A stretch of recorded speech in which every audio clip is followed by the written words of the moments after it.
Hello friends, welcome to Unacademy स्वागत है आप लोगों का। जैसा कि हम लोगों ने स्टार्ट कर लिया था environmental engineering part 2, that is your waste water engineering. Already हम लोगों ने यहाँ पे काफ़ी चीज़ें डिस्कस कर ली हैं। ठीक है, सबसे पहले बात करी मैंने आप लोगों से quality of waste water, then मैंने आपसे बात करी कि different treatment we are going to give to the waste water. ठीक है, कल मैंने आप लोगों से डिस्कस ऑलरेडी कर लिया था स्लज डाइजेशन तक। स्लज डाइजेशन मैंने आप लोगों से डिस्कस कर लिया इन डिटेल।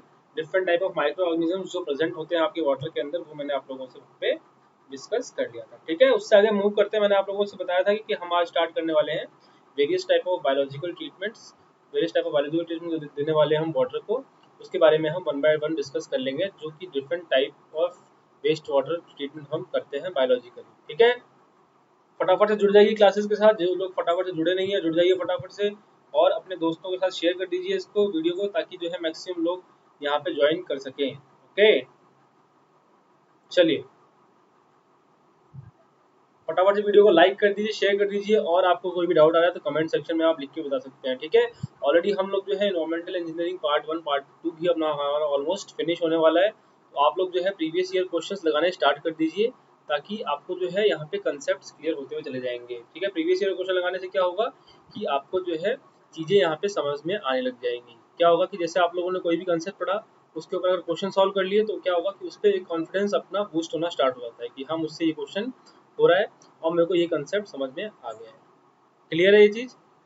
इसके अलावा जो प्लस पे मैंने आप लोगों से डिस्कस किया था कल कि स्ट्रक्चर एनालिसिस की क्लास स्टार्ट होने वाली है प्लस पे आपकी। ठीक है, स्ट्रक्चर एनालिसिस की क्लास स्टार्ट होने वाली है आपकी सेम टाइम पे रहेगी 8 to 9 PM जो यहाँ पे होती है।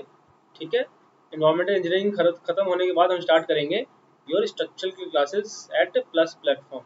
ओके, और इसके अलावा जो अपनी स्पेशल क्लास रहेगी वो आपकी रहेगी आज जो होगी क्लास 18th को हो गई class, that is your engineering mathematics. ठीक है, कल भी जो है आपकी सेम टाइम पे इंजीनियरिंग मैथमेटिक्स कंटिन्यू करूंगा मैं आपकी स्पेशल सेशन के अंदर। ठीक है, तो जिन भी बच्चों को इंजीनियरिंग मैथमेटिक्स पढ़ना है वो वहाँ जाके इंजीनियरिंग मैथमेटिक्स भी पढ़ सकते हैं, that is available on free of cost. ठीक है, तो अपना ख्याल रखिए, रिवाइज करते रहिए, और हम जो है आज की क्लास स्टार्ट करते हैं। लिंक शेयर कर दीजिए अपने दोस्तों के साथ, ताकि वो भी यहाँ पे जुड़ सके। वीडियो को फटाफट से लाइक कर दीजिए, ताकि मुझे पता लगे कि कितने लोग क्लासेस यहाँ पे अटेंड कर रहे हैं। ओके, अटेंडेंस पता लग जाए मुझे उस चीज़ से, तो फटाफट से वीडियो को लाइक कर दीजिए। चलिए शुरू करते हैं आज की क्लास। कल मैंने आप लोगों से डिस्कस कर लिया था कि आपका जो है स्लग डाइजेशन क्या होता है, वेरियस टाइप ऑफ ट्रीटमेंट्स क्या होते हैं, वो हम लोगों ने कल डिस्कस कर लिए थे। आज मैंने आप डिस्कस करने वाला आप लोगों से various types of biological treatment we are going to give to the water. Different types of biological treatment कौन कौन से होते हैं उसके बारे में हम वन बाय वन डिस्कस कर लेते हैं। ठीक है, चलिए शुरू करते हैं आज की क्लास। सबसे पहले बात करूँ बायोलॉजिकल ट्रीटमेंट की, तो बायोलॉजिकल ट्रीटमेंट कौन कौन से होते हैं, उनके मेथड कौन कौन से होते हैं वो हम डिस्कस कर लेंगे, और एवरी मेथड को हम यहाँ पे डिटेल में वन बाय वन डिस्कस कर लेंगे। ठीक है, biological treatment is provided for the decomposition of organic matters present in the water इधर इन द प्रेजेंस ऑफ और absence of the oxygen. Biological treatment क्यों प्रोवाइड करते हैं हम? बायोलॉजिकल ट्रीटमेंट की बात करूँ आप लोगों से, तो biological treatment is provided for the decomposition of organic matter, for the decomposition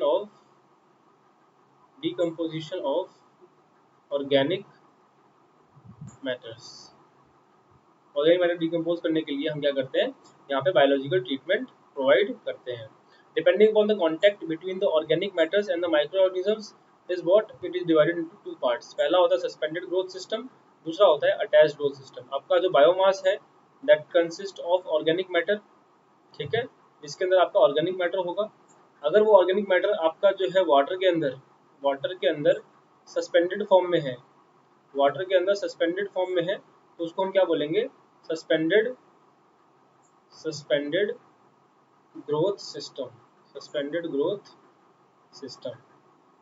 ठीक है, इसी तरह वो बायोमास अगर आपका ऑर्गेनिक फॉर्म आपका वो जो है आपका किसी मीडिया पे अटैच है, किसी मीडिया पे अटैच है, तो हम उसे क्या बोलेंगे, attached growth system, attached growth system. ठीक है, तो बायोमास आपका अगर फिल्ली सस्पेंडेड इन द वाटर है तो हम उसको बोल लेंगे सस्पेंडेड ग्रोथ सिस्टम। और अगर आपका बायोमास किसी भी मीडियम के ऊपर अटैच है, कोई भी मीडियम है उसके ऊपर अटैच है, ठीक है, तो हम उसको क्या बोल देंगे, attached growth system. Different type of suspended growth and attached growth system कौन से होते हैं वो हम देख लेते हैं वन बाय वन।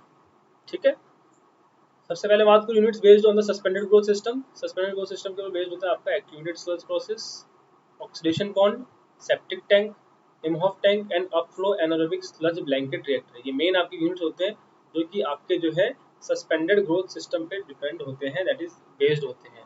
दूसरा होता है units based on the attached growth system. Attached growth system पे अपना कौन कौन से सिस्टम बेस्ड होता है, trickling filter and rotary biological contractor. ठीक है, रोटरी बायोलॉजिकल कॉन्ट्रैक्टर या फिर इसको बोलते हैं हम शॉर्ट फॉर्म में आरबीसी। ठीक है, तो वन बाय वन हम डिफरेंट टाइप ऑफ जो आपके बायोलॉजिकल प्रोसेसेस हैं उसको हम डिस्कस कर लेते हैं कि उसके अंदर क्या क्या इन्वॉल्व होता है, क्या क्या इंपॉर्टेंट टर्म्स आपको याद रखनी है वो हम यहाँ पे डिस्कस कर लेते हैं। क्लियर है ये चीज? दो मैंने बात करी आप लोगों से, पहला सस्पेंडेड ग्रोथ सिस्टम और दूसरी मैंने बात करी आप लोगों से यहाँ पे अटैच्ड ग्रोथ सिस्टम पे, अटैच्ड ग्रोथ सिस्टम। क्लियर है? सस्पेंडेड ग्रोथ सिस्टम के अंदर मैं कौन कौन से हो गए आपके, activated sludge process, oxidation pond, ठीक है, इसके अलावा सेप्टिक टैंक, उसके अलावा आपका इमहॉफ टैंक और लास्ट आपका कौन सा था, upflow anaerobic sludge sludge blanket reactor, UASBR। और आपका अटैच ग्रोथ में कौन कौन सा होगा, trickling filter and second one was RBC, that is rotary biological contractor. Okay, one by one देख लेते हैं। सबसे पहले बात कर लेता हूँ मैं ट्रिकलिंग फिल्टर की। ट्रिकलिंग फिल्टर के अंदर देखिए क्या होता है कि आपका जो वेस्ट वाटर आया तो क्या होता है इसके अंदर जो डिफरेंट साइज के यहाँ पे स्टोन्स, यहाँ पे मीडिया प्रेजेंट होता है, स्टोन मीडिया यहाँ पे प्रेजेंट होता है। ठीक है, जिसके अंदर वाटर यहाँ पे एंटर करता है। ठीक है, और इस स्टोन मीडिया के ऊपर क्या होता है, आपका जो बायोमास है वो यहाँ पे अटैच होना स्टार्ट होता है, उसको हम बोलते हैं स्लाइम लेयर। उसको हम क्या बोलते हैं, स्लाइम लेयर। ये बायोमास अटैच होना स्टार्ट होता है with the time the mass of this biomass start increasing. ठीक है, इस फिनोमेना के बाद क्या होता है, जो आपका बायोमास होता है वो क्या करता है, धीरे धीरे इसका मास इतना इंक्रीज हो जाता है कि इसका मास जो है फाइनली यहाँ से डिटैच होना स्टार्ट हो जाता है, डिटैच होना स्टार्ट हो जाता है और वो आपका वाटर के अंदर जो है यहाँ पे रिमूव हो जाता है in the secondary sedimentation tank. ठीक है, वन बाय वन देख लेते हैं। इसके पॉइंट्स मैंने आपको ब्रीफली डिस्कस कर दिया, इसके पॉइंट्स में देख लेते हैं हम कैसे इसको रिप्रेजेंट करते हैं। As the waste water trickles to the filter medium, तो फिल्टर मीडियम की बात करी मैंने आप लोगों से, स्टोन जो आपके प्रेजेंट है मीडियम के ऊपर उसी जैसे ट्रिकल करता है तो biomass layer gets itself attached over the medium particles. जो मीडियम पार्टिकल्स हैं आपके स्टोन, उसके ऊपर आपका बायोमास जो है वो अटैच होना स्टार्ट हो जाता है।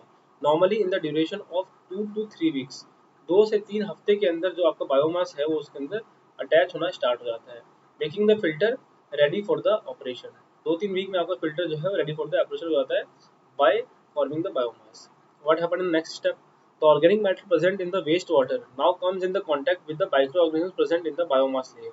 जो बायोमास लेयर पे आपके माइक्रो ऑर्गेनिजम्स प्रेजेंट हैं उस पे जो है आपका जो ऑर्गेनिक मैटर आ रहा है वेस्ट वाटर का वो उससे इंटरेक्ट होना स्टार्ट होता है, which carry out it's decomposition. जो माइक्रो ऑर्गेनिजम्स है वो उस ऑर्गेनिक मैटर का डिकम्पोजिशन स्टार्ट कर देते हैं, resulting in the formation of biomass which again get itself attached over the filter medium leading to the formation of slime layer। ठीक है, मैंने आप लोगों को बताया इसको हम बोलते हैं स्लाइम लेयर।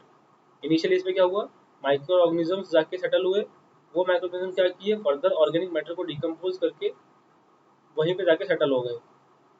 तो क्या हुआ, आपका जो है लेयर जो है वो आपका इंक्रीज होता गया और इस लेयर को बोलते हैं हम slime layer. This medium is called slime layer. The thickness of this slime layer varies between the range of 0.1 to 2 mm। 0.1 से 2 mm के बीच में आपकी स्लाइम लेयर होती है, उसकी थिकनेस होती है। Over a period of time, as the thickness of slime layer increases, the penetration of oxygen and food in the bottom layer is reduced, leading to the endogenous respiration in the bottom layers of the slime, and due to which concentration of dead cells wall increases, that weakens the bond between the slime and the medium particles। देखिए क्या होता है कि suppose आपका ये trickling filter का कोई medium है, ठीक है, जिसके ऊपर आपका यहाँ पे बायोमास अटैच था, बायोमास अटैच था इनिशियली, बाद में क्या हुआ कि जो आपका ऑर्गेनिक मैटर यहाँ पे आया, ठीक है, उसको इसने डिकम्पोज कर दिया और फर्दर यहाँ पे बायोमास अटैच होने लग गया। ठीक है, यहाँ पे होते होते क्या हुआ कि जो आपकी बॉटम लेयर है वहाँ पे क्या है, ऑक्सीजन डेफिशिएंट होने लग गया, ऑक्सीजन डेफिशिएंट होने लग गया। इसकी वजह से क्या हुआ, जो माइक्रो ऑर्गेनिजम्स प्रेजेंट थे माइक्रो ऑर्गेनिजम्स प्रेजेंट थे, ठीक है, वो क्या करने लग गए, एंडोजेनस रेस्पिरेशन करने लग गए। एंडोजेनस रेस्पिरेशन मतलब जो आपका जो बैक्टीरियाज हैं वो एक दूसरे को यहाँ पे ईट करने लग गए, एंडोजेनस रेस्पिरेशन करने लग गए। इसकी वजह से क्या होगा कि जो आपका जो contact between the micro organisms and this slime layer है वो यहाँ पे वीक होना स्टार्ट हो जाएगा। वो वीक होना स्टार्ट हो जाएगा तो क्या होगा, स्लाइम लेयर जो आपका प्रेजेंट है इस मीडिया के ऊपर, वो आपका यहाँ पे वाटर में जाके मिक्स हो जाएगा, वाटर में जाके मिक्स हो जाएगा, और उसको हम सेकेंडरी सेडिमेंटेशन टैंक में जो है रिमूव कर लेंगे। क्लियर है जी, this is the basic phenomena in the trickling filter. ठीक है, what happens if the over a period of time the thickness of the slime layer increases, penetration of the oxygen decreases, which leads to the endogenous respiration at the bottom layers, which leads to the decrease in the bond strength between the slime layer and the medium particles. Okay, the rate of removal of the organic matter from the wastewater through the trickling filter depends upon the following factors. Various factors on which this removal depends on. First one is temperature. When temperature is increased, removal of the biomass will be increased. Temperature increase, removal will be increased. Organic loading rate जब हम बढ़ाएंगे, with the increase in the organic loading rate of removal decreases. ठीक है? Due to interaction between the different organic matters, the rate of removal will be decreased. Flow rate of the wastewater, that is hydraulic loading rate, increase in the flow rate of the wastewater, sloughing increases, which in turn increase the rate of removal of the organic rate. आपका जैसे flow ज़्यादा increase होगा तो flow increase होने से क्या होगा कि जो आपका स्लाइम लेयर वहाँ पे अटैच है मीडियम के साथ, वो यहाँ पे स्लफिंग होना स्टार्ट हो जाएगा। स्लफिंग मीन्स रिमूव होना स्टार्ट हो जाएगा, तो rate of removal of the organic matter will be increased. Clear है ये चीज, तीन फैक्टर पे डिपेंड कर रहा है, temperature, organic loading rate and third one is the hydraulic loading rate. Generally filters जो होते हैं, टेक्निक फिल्टर्स आपके दो टाइप्स के होते हैं। पहला मैं बात कर लेता हूँ, स्टैंडर्ड रेट ट्रिकलिंग फिल्टर, और दूसरा होता है आपका हाई रेट ट्रिकलिंग फिल्टर। इसके अंदर क्या होता है, जो आपका जो यहाँ पे वेस्ट वाटर है वो रीसर्कुलेट नहीं होता, रीसर्कुलेट नहीं होता। सिंगल स्टेज के अंदर आपका जो है यहाँ पे लेयर रिमूव होता है और आपका waste water as a effluent remove हो जाता है। हाई रेट ट्रिकलिंग फिल्टर में क्या करते हैं हम कि वाटर जो है फर्स्ट स्टेज में जो वाटर निकल के आया उसको क्या करते हैं, रीसर्कुलेट करते हैं, रीसर्कुलेट करते हैं, जिससे क्या होता है उसकी एफिशिएंसी जो है यहाँ पे इंक्रीज हो जाती है। ठीक है, फर्स्ट बात कर लेते हैं स्टैंडर्ड रेट ट्रिकलिंग फिल्टर की, that is SRTF। The hydraulic loading rate in these filters are less, hydraulic loading rate इनकी कम होती है, so rate of removal of organic matter in SRTF is less, that's why जो आपकी rate of removal है वो कम होती है। हाइड्रोलिक रेट ज़्यादा होगी, हाइड्रोलिक लोडिंग रेट ज़्यादा होगी, तभी आपका जो है आपका जो removal of the organic matter वो ज़्यादा वहाँ पे वैल्यू रहेगी। ठीक है, वेरियस ऑपरेशन ट्रबल्स कौन कौन से आते हैं आपका स्टैंडर्ड रेट ट्रिकलिंग फिल्टर के अंदर, वो देख लेते हैं। पहला होता है फ्लाई न्यूसेंस। फ्लाई न्यूसेंस से पता लग रहा है आपको डिफरेंट टाइप ऑफ फ्लाइज वहाँ पे प्रेजेंट होता है due to generation of the insects over the filter medium. Fly nuisance is observed in these filters. ठीक है, पहला हो गया आपका fly nuisance, fly nuisance. Second one is your odour problem and third one is your ponding problem. ठीक है, fly nuisance को कैसे रिमूव कर सकते हैं हम, उस पर इंसेक्टिसाइड डाल देंगे, इंसेक्टिसाइड डाल देंगे एज योर डीडीटी डाल देंगे तो क्या होगा, फ्लाई न्यूसेंस वहाँ पे देखने को नहीं मिलेगा। ठीक है, ओडर प्रॉब्लम जनरली कैसे ऑब्जर्व होती है, it is observed if spray nozzle method of distribution is adopted. Odour problem generally कब होती है, जब आपको जो है वहाँ पे नोजल डिस्ट्रीब्यूशन सिस्टम आपको देखने को मिले, तब आपकी ओडर प्रॉब्लम वहाँ पे ऑब्जर्व होती है। पॉन्डिंग कब होती है, due to development of fungi and algae in the voids of the filter medium, its choking takes place resulting in the flooding or ponding। ठीक है, पॉन्डिंग प्रॉब्लम कब होगी, जब आपके पोर्स मीडियम वहाँ पे चोक हो जाएंगे। चोक कैसे हो जाएंगे, उस पर फंगाई और जो आपके डिफरेंट वहाँ पे जो फंगाई और एल्गीज वहाँ पे डेवलप होंगी, उसके कारण जो आपका पोर मीडियम है ऑफ द मीडियम, जो पोर्स हैं उसके जो है वहाँ पे ब्लॉकेज हो जाएंगे पोर के अंदर। उस वजह से क्या होगा कि आपकी पॉन्डिंग हो जाएगी। तीन टाइप के आपके ऑपरेशन ट्रबल हो गए इसके अंदर। पहला आपका हो गया fly nuisance, second one is your odour problem, third one is your ponding trouble in the case of SRTF single rate trickling filter. ठीक है, these are basic troubles which we need to understand in the SRTF, fine। Next बात करते हैं हम अपने second, मैंने बात की आपसे कि हाई रेट ट्रिकलिंग फिल्टर, उसके अंदर क्या होता है, the hydraulic rate through these filters is made sufficiently high. The hydraulic rate is made sufficiently high that by recirculating a part of the treated waste water effluent back into the filter medium either in the single stage or in multiple stages. ठीक है, hydraulic rate ज़्यादा होती है इसकी, तो हम क्या करते हैं, जो फर्स्ट स्टेज में जो आपका एफ्लुएंट निकल के आया उसको हम रिसर्कुलेट करते हैं back to the initial medium for the multiple time of organic removal. ठीक है, the efficiency of the single stage high rate trick filter with respect to stage 1 BOD removal is less than the single rate trickling filter as constant contact between the microorganisms and organic is for the less time. ठीक है, ये क्या बोल रही है, जो आपका HRTF है, that is high rate trickling filter, उसका जो आपका सिंगल स्टेज, जो आपका फर्स्ट स्टेज है आपका, ठीक है, फर्स्ट स्टेज जो है आपका, उसकी जो आपकी रिमूवल एफिशिएंसी होती है ऑर्गेनिक की is less than that of your single rate trickling filter. क्यों? क्योंकि इस केस के अंदर हमारा क्या होता है, हमारी जो हाइड्रोलिक लोडिंग रेट होती है, हाइड्रोलिक रेट होती है वो काफ़ी ज़्यादा होती है, तो हमको क्या है, कॉन्टैक्ट टाइम यहाँ पे लेस मिलता है. कॉन्टैक्ट टाइम लेस मिलने से क्या होगा कि आपका जो एफिशिएंसी है वो यहाँ पे डिक्रीज हो जाएगा to as compare to the single rate trickling filter.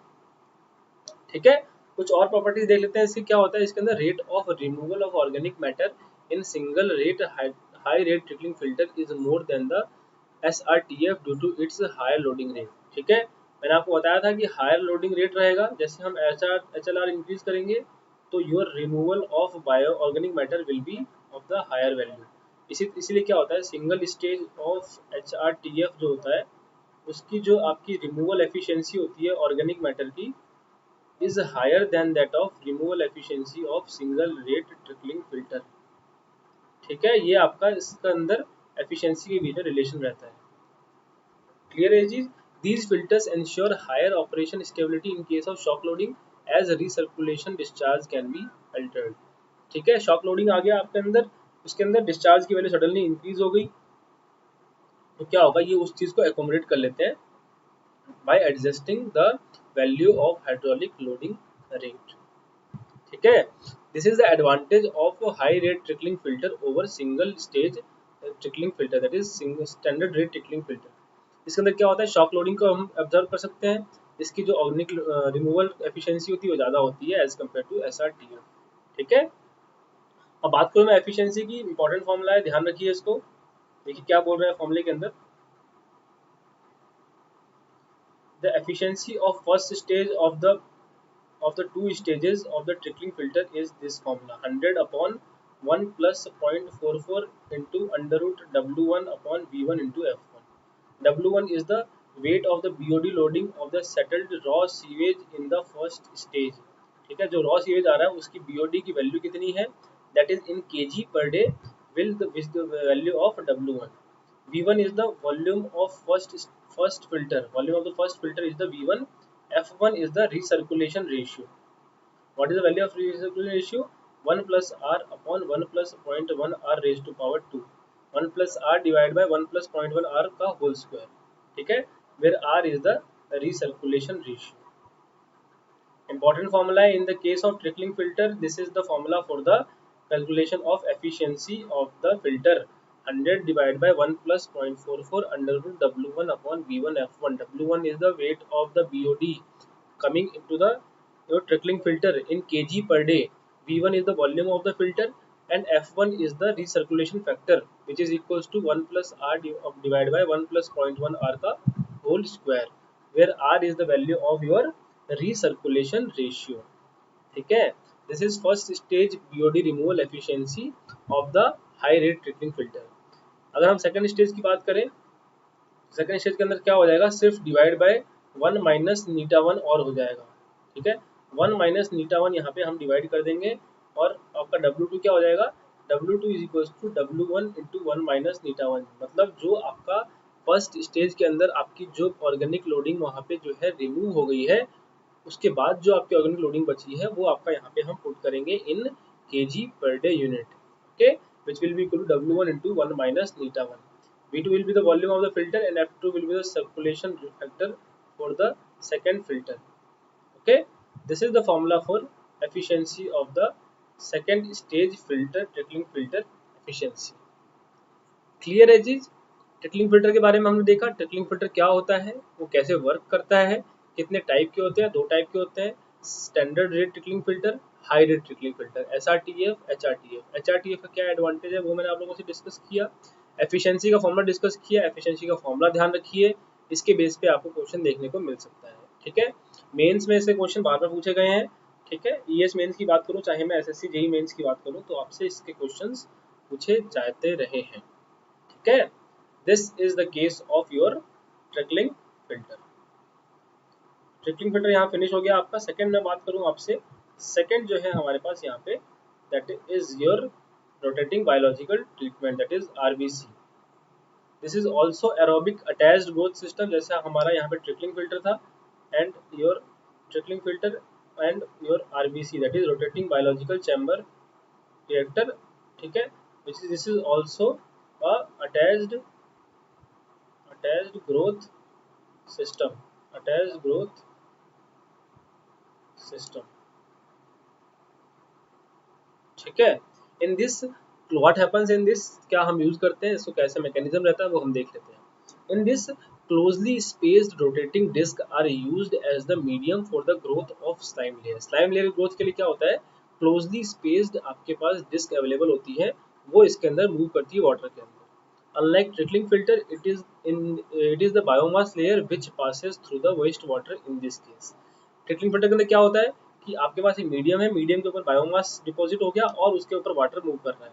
इसके अंदर क्या होता है कि आपका एक डिस्क होता है, डिस्क के ऊपर बायोमास डेवलप हो गया और वो डिस्क जो है आपकी वेस्ट वाटर के अंदर मूव होता है। This is also an attached growth system, but the phenomena is different as in the case of your trickling filter. ठीक है, the disc are kept immersed in the waste water up to 40% of their size। 40% जो उसका size होता है वो आपका water के अंदर इमर्स होता है, and are exposed alternately to the atmosphere and waste water. ठीक है, तो इस तरीके से आपका कुछ सर्कुलर डिस्क होता है। देखिए ये आपका सर्कुलर डिस्क हो गया। ठीक है, क्लोजली स्पेस्ड आपके सर्कुलर डिस्क होते हैं इसके अंदर कुछ इस तरीके से। ठीक है, और ये आपका 40% आपका जो है वाटर के अंदर इमर्स रहता है। 40% इसके अंदर वाटर के अंदर इमर्स रहता है, और ये जो है आपका डिस्क जो है कंटिन्यूसली जो है आपका मूव करता रहता है। ठीक है, तो इससे क्या होता है, ऑल्टरनेटली ये एटमॉस्फेयर और वेस्ट वाटर के कंपेयर में के कांटेक्ट में आता है। Microorganisms present in the wastewater comes in the contact with the organic matter, leading to its decomposition by utilizing oxygen from the atmosphere। तो माइक्रो ऑर्गेनिजम्स क्या करते हैं, वो आपके ऑर्गेनिक मैटर को जो डिकम्पोज करते हैं by utilising the presence of oxygen in the atmosphere. Removed biomass is taken to the secondary sedimentation tank for its removal. These methods provide a high degree of treatment, including decomposition up to the nitrate level। Nitrate level तक का आपका यहाँ पे जो है decomposition हो जाता है, मतलब जो भी आपका नाइट्रोजन वेस्ट प्रेजेंट है वो आपका नाइट्रेट तक आपका कन्वर्ट होके यहाँ पे रिमूव हो जाता है। ठीक है, this is your case of RBC, that is rotating biological chamber. ठीक है, जिस मैंने बात करी आप लोगों से अभी तक अटैच्ड ग्रोथ सिस्टम की। ठीक है, अब मैं स्टार्ट करता हूँ आपसे सस्पेंडेड ग्रोथ सिस्टम के डिफरेंट मेथड्स कौन कौन से होते हैं, उसमें क्या वेरियस प्रॉपर्टीज रहती हैं, वो हम वन बाय वन यहाँ पे डिस्कस कर लेते हैं। ठीक है, the most common suspended growth process used for the municipal waste water treatment is ASP। जो most common suspended growth system है वो द म्यूनिसिपल वाटर, वो कौन सा होता है, ASP, या फिर हम बात कर लें activated sludge process. In activated sludge process, wastewater containing organic matter is aerated in an aeration basin। सबसे पहले क्या होता है, जो आपका वेस्ट वाटर आया, ठीक है, उसको हम क्या करते हैं, एरेशन बेसिन के अंदर सेंड करते हैं। ठीक है, उसका क्या होता है यहाँ पे, एरेशन यहाँ पे कंप्लीट होता है। ठीक है, in aeration basin in which micro organisms metabolise the suspended and soluble organic matter. ठीक है, आपका जो यहाँ पे माइक्रो ऑर्गेनिजम्स है वो क्या करते हैं, आपका सस्पेंडेड एंड सॉल्युबल मटेरियल के अंदर, ऑर्गेनिक मैटर के अंदर कन्वर्ट होते हैं, जिससे आपकी different gas CO2 plus H2O plus आपका जो है न्यू सेल्स का फॉर्मेशन होता है। ठीक है, जो आपका वेस्ट वाटर था उसके अंदर गैस और आपका न्यू सेल का फॉर्मेशन होता है due to this aeration. Next में क्या करते हैं हम, in activated sludge system new cells formed in the reaction are removed from the liquid stream in the form of flocculated sludge in the settling tanks. उसको हम क्या करते हैं, फ्लॉक्यूलेटेड स्लज जो है उसको सेटलिंग, जो सेटलिंग टैंक है उसको एज अ फ्लॉक्यूलेंट उसको वहाँ पे हम स्टोर कर लेते हैं। This flocculent sludge is partially recirculated to the aeration basin. ठीक है, नेक्स्ट पॉइंट में दिखाया गया आपको, a part of this settled biomass described as activated sludge is returned to the aeration tank and remaining form waste or excess sludge। ठीक है, this process is repeated and the activated sludge is sent again to the aeration chamber। जिससे क्या होगा, आपको micro organisms को और organic matter मिलेगा decompose करने के लिए, और न्यू सेल्स फॉर्म करेगा, और वहाँ पे बायोमास आपका सेटल होगा इन द सेडिमेंटेशन टैंक। ठीक है, अ part of the activated sludge that is your biomass settled is sent back to the aeration chamber। that is why this process is called activated sludge process। activated sludge process को हम recirculate कर रहे हैं इसके अंदर, इसीलिए हम इसको बोलते हैं activated sludge process। ठीक है, क्लियर है ये चीज। थोड़ा थियोरेटिकल टॉपिक है, थोड़ा ध्यान देंगे इसके ऊपर, और इसके जो है नोट्स आपको अवेलेबल करा दिए जाएंगे, कोई दिक्कत वाली बात नहीं है, आप इसको समझ लीजिए। पीडीएफ आपको अवेलेबल हो जाएंगे, आपका टेलीग्राम पेज जो है दैट इज अविनाश लाइव। ठीक है, उस पर वहाँ पे जुड़ के आपको वहाँ पे पीडीएफ आपको अवेलेबल करा दिए जाएंगे। इसके अलावा आपको कोई भी डाउट आ रहा है अगर इस टॉपिक्स में, ठीक है, थोड़ा थ्योरेटिकल टॉपिक है तो थोड़ा समझने में दिक्कत हो सकती है। ठीक है, तो कोई दिक्कत वाली बात नहीं है, कोई भी डाउट आपको आ रहा है तो वहाँ पे आप डिस्कस कर सकते हैं, या फिर यहाँ पे कमेंट सेक्शन में लिख के भी मुझसे डिस्कस कर सकते हैं। क्लियर है ये चीज, कोई दिक्कत नहीं है। चलिए हम कुछ फॉर्मूले की बात कर लेते हैं यहाँ पे, डिफरेंट टर्मिनोलॉजी कौन कौन सी होती है। हाइड्रोलिक रिटेंशन टाइम क्या होता है, सबसे पहले हाइड्रोलिक रिटेंशन टाइम क्या हो गया आपका, जो है वहाँ पे रिटेंशन टाइम दैट इज कितने टाइम के लिए आपका पार्टिकल वहाँ पे रिटेन रह रहा है, that is equals to volume divide by discharge. V divide by Q will be value of hydraulic retention time HRT। Okay, mean cell residence time क्या होता है आपका, मीन सेल रेजिडेंस का फॉर्मूला होता है Vx divide by your QWXR plus Q minus QWXE। ठीक है, QWXR plus Q minus QWXE, where X, Xe and XR are MLSS concentration in aeration tank, effluent and return sludge। जो आपका aeration tank के अंदर आपका जो waste है, जो एफ्लुएंट में आपका वेस्ट निकल रहा है, या फिर जो आपका रिटर्न स्लज के अंदर वेस्ट है, उसके अंदर MLSS की क्वांटिटी। MLSS क्या होता है, MLSS का मतलब होता है मिक्स्ड लिकर सस्पेंडेड सॉलिड। ठीक है, MLSS हम क्वांटिटी कैलकुलेट करते हैं, और X, Xe, XR को वैल्यू यहाँ पुट करते हैं, और V is the volume of the tank and QW is the waste activated sludge rate. ठीक है, जो हम स्लज रेट जो हम लेके जा रहे हैं, हम बायोमास को जो हम लेके जा रहे हैं वापस से एरेशन टैंक के अंदर, उसकी वैल्यू जो होती है यहाँ पे QW होती है, and Q is the incoming discharge. ठीक है, तो this value will give you the mean cell residence time Vx divide by QWXR plus Q minus QWXE।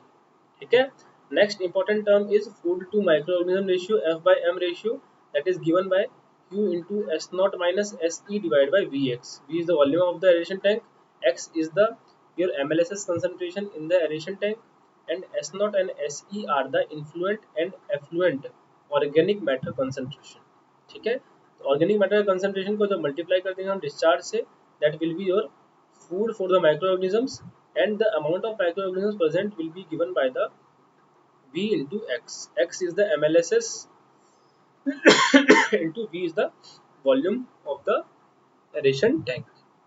ठीक है, this is your food to micro organisms ratio. ठीक है, तो ये हमने बेसिक बात करी आपकी एक्टिवेटेड स्लज प्रोसेस की। एक्टिवेटेड प्रोसेस क्या करते हैं हम, जो आपका एरेशन टैंक के बाद जो आपका जो पार्टिकल वहाँ पे डिकम्पोज हुआ, जो आपका सेटल हुआ बायोमास, उसको क्या करते हैं हम वापस से रिसर्कुलेट करते हैं सम पार्ट उसका to the aeration tank for the further increase in the process of this decomposition. ठीक है, ज़्यादा हमारे पास ऑर्गेनिक लोडिंग रहेगा तो हमारे पास ज़्यादा वहाँ पे आपका डिकम्पोजिशन होगा, जिससे क्या होगा कि हम जो ऑर्गेनिक मैटर डिकम्पोज हुआ उसको वहाँ पे सेकेंडरी सेडिमेंटेशन टैंक के अंदर हम वहाँ पे उसको रिमूव कर लेंगे। ठीक है, क्लियर है ये चीज। चलिए नेक्स्ट बात करता हूँ मैं ऑक्सीडेशन बॉन्ड की। ठीक है, and this is also called as symbiotic bond. What is the meaning of this symbiotic, very important, आपसे एग्जाम में पूछा जाता है कि which of the following methods has a symbiotic relation. ठीक है। तो ऑक्सीडेशन बॉन्ड के अंदर क्या होता है, सिम्बायोटिक रिलेशन होता है। कैसे होता है वो हम देख लेते हैं। These are long earthen channels which provides higher detention time of 2 to 6 weeks for decomposition of organic matter। ठीक है, ये क्या होता है, आपके अर्दन चैनल्स होते हैं, लॉन्ग अर्दन चैनल्स। ठीक है, इसका डिटेंशन टाइम आपका हायर होता है। डिटेंशन टाइम की बात करूं, this is approximately 2 to 6 weeks in the case of your oxidation ponds. ठीक है, ऑक्सीडेशन पॉन्ड्स के अंदर आपका जो है ये 2 to 6 वीक्स होता है। In this system algae produces oxygen by photosynthesis which is utilized by the microorganisms for the decomposition of organic matter resulting in the formation of stable biomass which in turn utilized by the algae as a nutrient। मतलब क्या हो गया देखिए, इसको समझने की कोशिश कीजिए क्या बोल रहा है इसके अंदर। आपका यहाँ पे एल्गी प्रेजेंट था, ठीक है, एल्गी प्रेजेंट है वाटर के अंदर। वो क्या करेगा, फोटोसिंथेसिस करके, फोटोसिंथेसिस करके जो है ऑक्सीजन प्रोड्यूस करेगा। This oxygen is utilized to decompose organic matter. जो आपके माइक्रो ऑर्गेनिज्म प्रेजेंट है वो पे क्या करेंगे, इस ऑक्सीजन को यूज करके आपके ऑर्गेनिक मैटर को डिकम्पोज करके it is converted into your stable biomass, stable biomass. ठीक है, this stable biomass is turn utilized by the algae. ठीक है, this stable biomass is utilized by the algae and it act as a nutrients for the algae. तो this completes a cycle. ठीक है, मतलब आपका algae photosynthesis कर रहा है, फोटोसिंथेसिस से ऑक्सीजन निकल रहा है, ऑक्सीजन जो यूज कर रहा है micro organisms for the oxidation of organic matter, उसको डिकम्पोज करके स्टेबल प्रोडक्ट निकाल रहा है। स्टेबल प्रोडक्ट जो यूज कर रहा है वो एल्गी यूज कर रहा है फॉर द न्यूट्रिएंट्स। तो ये क्या होगा, एक कंप्लीट रिलेशन हो गया आपस में एक दूसरे का। तो this phenomena is called, this beneficial relationship between the these particles are called symbiotic relationship। this is algae and microorganism symbiotic relationship। ठीक है, that is why the oxidation bond is also called as symbiotic bond। symbiotic bond भी इसको बोलते हैं। ठीक है, clear है ये चीज, कोई दिक्कत नहीं है। चलिए, ये बात करी मैंने आपसे ऑक्सीडेशन बॉन्ड की। कुछ और इंपॉर्टेंट पॉइंट देख लेते हैं इसके अंदर। Such mutual beneficial relationship is termed as symbiotic relationship, बताया मैंने आप लोगों को। Such relationship also exist between anaerobic microorganisms in bottom layer and aerobic microorganisms in the top layer. जो आपका ऑक्सीडेशन बॉन्ड है उसके अंदर जो आपके बॉटम के अंदर एनारोबिक माइक्रोऑर्गेनिजम्स हैं और जो टॉप पे जो आपके एरोबिक माइक्रोऑर्गेनिजम्स है उसके बीच में भी यहाँ पे एक सिम्बायोटिक रिलेशनशिप होता है। याद रखिए ये टर्म सिम्बायोटिक रिलेशनशिप। पहला किसके अंदर हो गया आपका algae, algae and micro organisms, और दूसरा किसके अंदर हो गया aerobic and anaerobic micro organisms. Okay, anaerobic microorganism क्या करते हैं, results in the formation of gases during the decomposition of organic matter that rises to the surface and utilized by the aerobic microorganism as a source of energy. ठीक है, anaerobic phenomena के अंदर क्या होता है, आपके डिफरेंट गैसेस रिलीज होती हैं जो एरोबिक माइक्रोऑर्गेनिज्म यूज करते हैं for the source of their energy. ठीक है, और जो आपका बायोमास फॉर्म हुआ आपका एरोबिक डिकम्पोजिशन में, वो आपका यूज होता है आपका as a nutrient for the anaerobic micro organisms.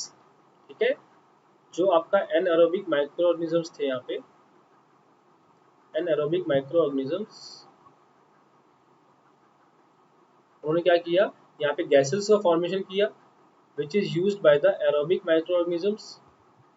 और एरोबिक माइक्रोऑर्गेनिज्म क्या करते हैं आपका, यहाँ पे आपका बायोमास फॉर्मेशन करते हैं, बायोमास फॉर्मेशन करते हैं which is used by the anaerobic microorganisms as a nutrients. ठीक है, तो इसके कारण क्या होता है, एक कंप्लीट यहाँ पे सिम्बायोटिक रिलेशनशिप निकल के आ जाता है।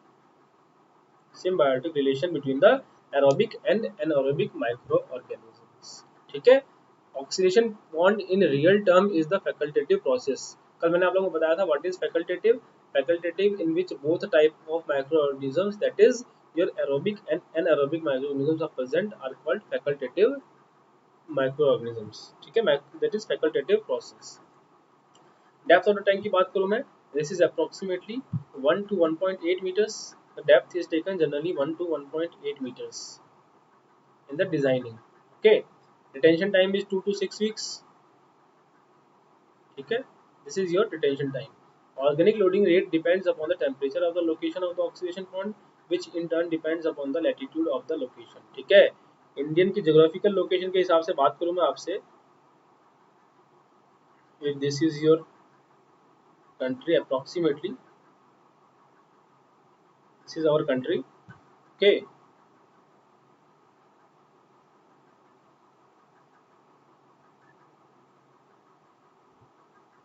ठीक है, तो आपका जो है यहाँ पे ट्रॉपिक ऑफ कैंसर यहाँ से क्रॉस हो रहा है, correct, from the Gujarat, Rajasthan, Uttar Pradesh and this all states, tropic of cancer यहाँ पे आपका क्रॉस हो रहा है। ठीक है, तो जो आपका लैटिट्यूड निकल के आएगा डिफरेंट लोकेशन का, सपोज जो आपका JNK का लैटिट्यूड निकल के आया, उसके हिसाब से ऑर्गेनिक लोडिंग रेट वो है डिफरेंट होगा। If I consider the oxidation point in the Kerala, जो आपका केरल के ऊपर आपका ऑर्गेनिक लोडिंग रेट आएगा, that will be different from the Jammu Kashmir का जो आपका ऑर्गेनिक लोडिंग रेट आएगा फॉर द ऑक्सीडेशन पॉइंट। ठीक है, this depends upon the latitude of that location. Latitude के हिसाब से आपका डिफरेंट ऑर्गेनिक लोडिंग रेट आता है और उसके हिसाब से आपका ऑक्सीडेशन बॉन्ड यहाँ पे डिजाइन होता है। ठीक है, चलिए चीजें क्लियर है, कोई डाउट नहीं है इसके अंदर, सिंपल चीजें हैं, थ्योरेटिकल चीजें हैं थोड़ी सी, और समझने वाली चीजें हैं यहाँ पे। ठीक है, चलिए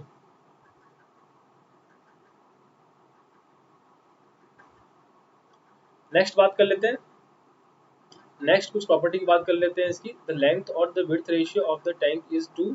ठीक है, L/V ratio is generally taken as 2।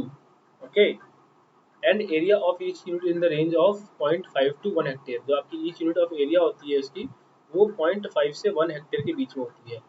ये आप सारी प्रॉपर्टी ध्यान रखिए, this is use in the designing of oxidation bond. ठीक है, ऑक्सीडेशन बॉन्ड का आपका एरिया निकालना हो, it can be also calculated as Q naught into S naught, Q naught into S naught divide by organic loading rate. Okay, pathogenic bacteria remove efficiency is 99%। जो आपका bacteria होते हैं pathogens bacteria, उसके removal की इसकी 99% efficiency होती है। And BOD removal efficiency is also 99% because time of contact is very large. जो आपका डिटेंशन टाइम होता है इज बिटवीन 2 to 6 weeks। तो BOD and both bacterial removal efficiency is very high in the case of oxidation bond. Effluent from the oxidation pond are sufficiently clarified, hence they are not disposed in the river but are reutilized as manure. जो आपका oxidation pond से water निकल के आता है, मैंने आप लोगों से डिस्कस किया, it removes 99% of your pathogenic bacteria and 99% of your BOD is satisfied in the oxidation pond. So it is very much clarified, and so the water removed from the this oxidation pond can be used for the irrigation purposes. ठीक है, उसको irrigation purposes के हम यहाँ पे use कर सकते हैं। क्लियर है ये चीज? ये बात करी हमने ऑक्सीडेशन पॉइंट की। लास्ट पॉइंट जो इसका डिस्कस कर लेते हैं हम, this is your detention time. Detention time का फॉर्मूला क्या होता है? डिटेंशन टाइम का फॉर्मूला होता है 1/KD log base 10 L/L-1। ठीक है, ध्यान रखिए इसको। जो आपका KD होता है वो आपका डी ऑक्सीजनेशन कांस्टेंट होता है, D oxygenation constant. L is your influential BOD and L-Y is the final BOD। मतलब आपका सिंपल ऐसे भी याद कर सकते हैं, log base 10 इन्फ्लुएंट BOD और फाइनल BOD का ratio divide by KD, that is deoxygenation constant. This value will give you the value of your detention time. ठीक है, डिटेंशन टाइम की वैल्यू निकालनी हो तो this formula can be used for the detention time calculation in the oxidation point. Clear है? कुछ आपके जो अदर आपके मेथड्स हैं सस्पेंडेड ग्रोथ सिस्टम के, वो हम देख लेते हैं। आपका मेन जो सस्पेंडेड ग्रोथ सिस्टम था वो यहाँ पे आपका जो था accurate sludge process, and second one was the most important was oxidation point. ठीक है, कुछ और मेथड जो होते हैं वो मैं आप लोगों से डिस्कस कर लेता हूँ। ठीक है, लेकिन जो मेन क्वेश्चन पूछे जाते हैं वो आपके पूछे जाते हैं एक्यूरेट स्लज प्रोसेस, या फिर आपकी बात करूँ मैं ऑक्सीडेशन पॉइंट वाले टॉपिक्स। ठीक है, नेक्स्ट बात कर लेते हैं हम septic tank. What is a septic tank and what is various properties associated. A septic tank is also a suspended growth system. This is an anaerobic suspended growth system. Septic tank. Okay. Working of septic tank is similar to that of the sedimentation tank, with only difference is that retention time in this case is 12 to 36 hours. Detention time होता है इसके अंदर वो कितना होता है, 12 से 36 घंटे होता है in the case of septic tank. ठीक है, raw sewage is directly fed in the septic tank and solids present in it get settled into the tank over a period of time. 12 से 36 घंटे के अंदर क्या होता है आपका जो है यहाँ पे जो आपका रॉ सीवेज है वो सेटल होता है इसके अंदर and are acted upon anaerobically by the micro organisms. 12 से 36 घंटे के अंदर आपका जो इसके अंदर जो सॉलिड्स प्रेजेंट होते हैं वो यहाँ पे सेटल डाउन होना स्टार्ट हो जाते हैं और आपका क्या होता है वहाँ पे जो माइक्रो ऑर्गेनिजम्स होते हैं उसके अंदर एनारोबिकली यहाँ पे जो है ट्रीटमेंट इसका स्टार्ट हो जाता है, एनारोबिक जो ट्रीटमेंट स्टार्ट हो जाता है। Sludge formed in the tank is kept in it for a duration of 6 to 12 months to carry out its anaerobic digestion, after which it is further moved to the your final destination that is in the soak pit। ठीक है, इसके अंदर क्या होता है 6 to 12 months तक रखते हैं इसको और जैसे जैसे आपका स्लज वहाँ पे एक्यूमुलेट होने लग जाता है तो आपका सेप्टिक टैंक वहाँ पे फुल होने लग जाता है। उसके फुल होने के बाद क्या करते हैं हम जो है वहाँ से जो है रिमूवल ऑफ द स्लज करते हैं with the cleaning of the tank. ठीक है, scum formed due to the rising of the oil and grease present in the water act as a thermal insulator, thereby helps in increasing the temperature of the system naturally by not allowing the heat to escape out of the tank। This is the basic phenomena. क्या होता है इसके अंदर जो आपका oil होता है वो आपका डिपोजिट हो जाता है टॉप लेयर के ऊपर और जो है आपका उसका टेम्परेचर इंक्रीज हो जाता है जिससे क्या होता है उसका नेचुरली जो उसके अंदर जो है हीट एस्केप नहीं हो पाती है। ठीक है, ऑर्डर एंड डिफरेंट गैसेस को भी रिमूव करने के लिए ये यूज होता है that is septic tank. Important terms, important your parameters for the designing of septic tank. The rate of flow of sewage is taken to be 40 to 70 liters per day। जो आपका rate of flow of sewage होता है that is 40 to 70 liters per capita per day। This is your rate of flow in case of septic tank ठीक है, and if sullage is also considered, rate of flow of sewage is taken to be 90 to 150 liters per day। ठीक है, if the sludge is also considered then it is the loading rate of accumulation of the sludge is approximately 30 to 40 liters per year। rate of accumulation की बात करूँ मैं आपसे तो this is 30 to 40 liters per person per year। ठीक है, इसके हिसाब से क्या करते हैं हम द कैलकुलेशन करते हैं पर ईयर अगर एज्यूम कर लें तो नंबर ऑफ पर्सन्स के लिए हमारे पास कैपेसिटी निकल के आ सकती है, वो हम डिस्कस कर लेंगे कैसे निकालना है उसको। Detention time is approximately 12 to 36 hours and cleaning period is 6 to 12 months।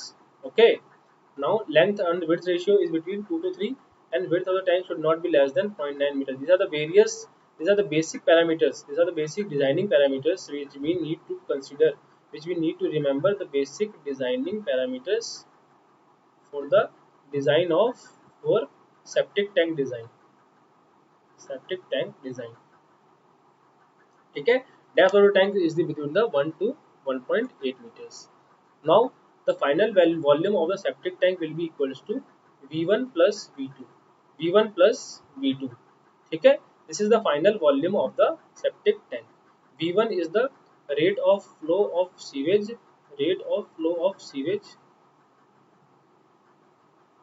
into detention time into td। ठीक है, जो आपका सीवेज फ्लो हो रहा है उसके अंदर इनटू इट्स डिटेंशन टाइम और V2 जो आ जाएगा that is rate of accumulation of sludge into your cleaning period. ठीक है, जो आपका जिस रेट से आपका सीवेज फ्लो हो रहा है into detention time it is V1 and V2 will be equal to rate of accumulation of sludge into cleaning period.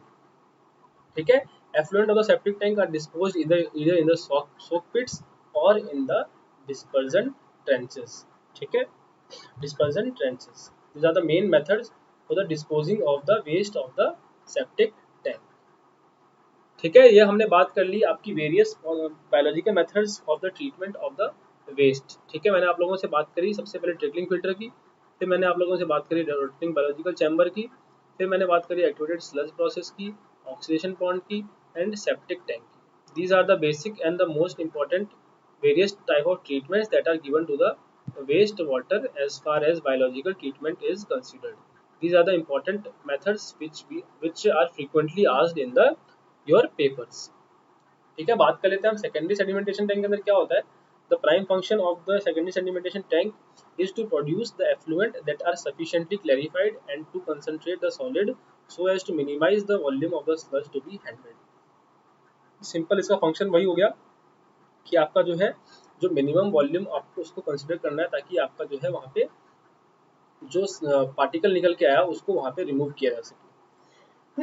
These tanks are designed for both solid loading rate, important point.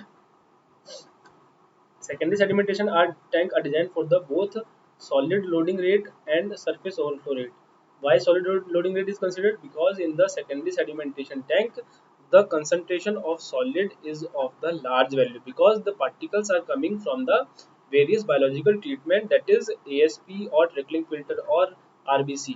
ठीक है, different type of biological जो treatment दिया हमने उसके बाद आपका waste water निकल के आ रहा है. तो उसके अंदर क्या होता है, सस्पेंडेड सॉलिड की कंसंट्रेशन ज़्यादा होती है. तो हम जो है यहाँ पे जो सेकेंडरी सेडिमेंटेशन टैंक डिजाइन करते हैं, that is designed for both solid loading rate and surface overflow rate. Surface area is computed on the basis of average value of both solid loading rate and overflow rate and maximum area is adopted. Surface area निकालते हैं हम, that is maximum of your solid loading rate and surface overflow rate. ठीक है, maximum of these two value is considered as the surface area of the your secondary sedimentation tank. फॉर्मूले की बात करूँ मैं आपसे, तो surface area is discharge divide by overflow rate, that is average value, and surface area is also equal to Q into x divide by your sludge loading rate और average value. ठीक है, जो आपका ओवरफ्लो रेट रहेगा वो कितना निकल के आ जाएगा, पीक वैल्यू के अंदर निकाल के आएगा Q peak divide by surface area maximum value, और आपका स्लज लोडिंग रेट कितना निकल के आ जाएगा, Q peak into x divide by surface area into is maximum value. ठीक है, these are the formula for the surface area and overflow rate. overflow rate और surface area का ये आपका formula यूज होता है डायरेक्ट. ठीक है, volume will be equal to discharge into detention time. This is the volume of the sedimentation tank and depth can be calculated by volume dividing by the surface area of the your secondary sedimentation tank. These are the basic formula used for the surface area and the overflow rate.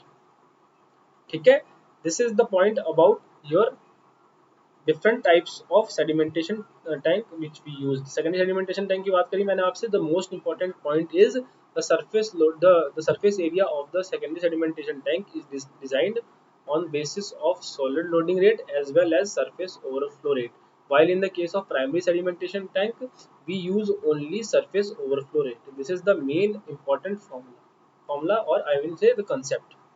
Weight of the solids in the effluent of the SST is considerably less, hence they are significantly affected by the turbulence and current by the effluent wastewater.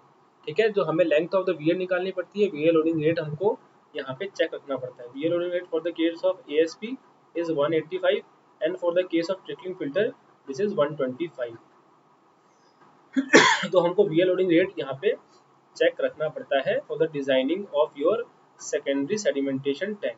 इसकी designing हम देखेंगे your conventional question practice के अंदर. ठीक है, इसके अंदर आपको हर चीज की डिजाइनिंग में आपसे डिस्कस करूंगा in detail in your conventional practice programme.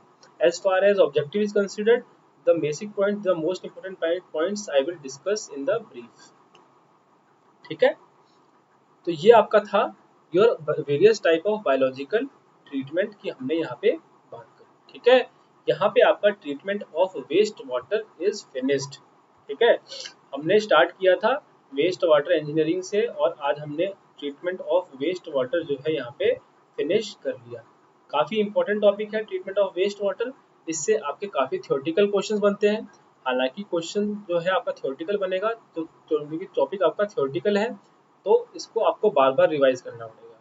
ठीक है, इसके नोट्स मैं आपको प्रोवाइड कर दूंगा, पीडीएफ आपको अवेलेबल करवा दूंगा, तो इसका रिवीजन कंटिन्यूसली करते रहिए और इसके जो है आप नोट्स, शॉर्ट नोट्स बनाते रहिए. जिससे क्या होगा कि आपके यहाँ पे कमेंट जो आपके जो कंसेप्ट्स हैं वो यहाँ पे रिवाइज होते रहेंगे.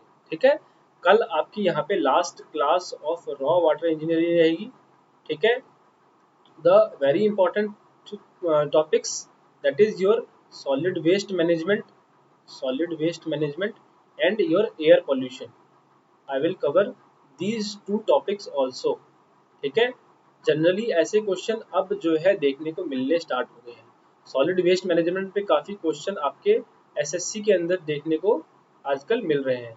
सॉलिड वेस्ट मैनेजमेंट के क्या क्या मेथड्स होते हैं, उसको हम कैसे आप इनकॉर्पोरेट करते हैं, वो हम यहाँ पे देख लेंगे। डिफरेंट मेथड्स कल डिस्कस कर लूँगा।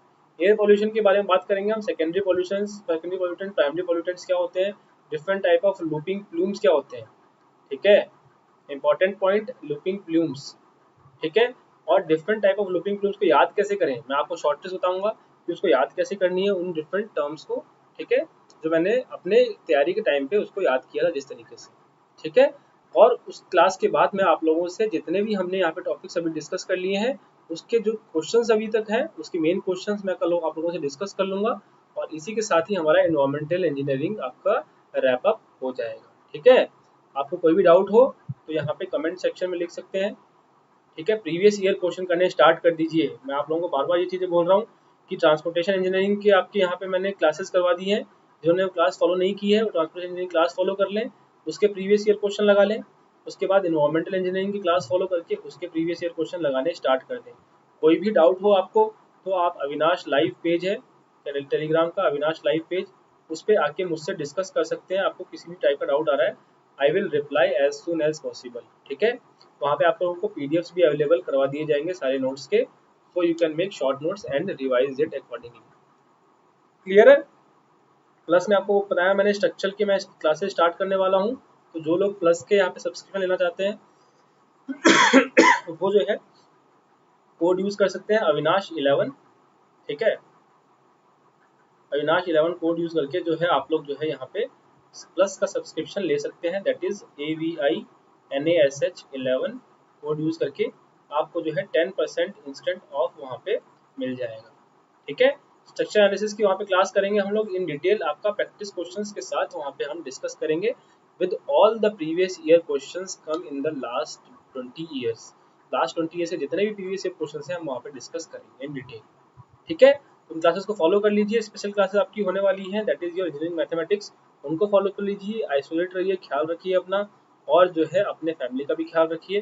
अकॉर्डिंगली अपना रिवीजन चालू रखिए। एक्सटेंशन आपको मिला है in the papers due to this corona virus pandemic, so use this as your opportunity for the revision, ठीक है। बने रहिए हमारे साथ, रिवाइज में आप लोगों को करवा रहा हूँ लगातार। आपका एनवायरमेंट इंजीनियरिंग कल फिनिश करवा दूंगा मैं, और आपका जो है साथ साथ में स्टील स्ट्रक्चर भी आपका स्टार्ट है, जो आपका नितेश सर ऑलरेडी यहाँ पे डिस्कस कर रहे हैं। उसको भी फॉलो कर लीजिए क्लासेस को, जिनको स्टील की क्लासेस यहाँ पे फॉलो करनी है, ठीक है। तो रिवाइज करते रहिए and thank you very much for joining and keep learning. Thank you.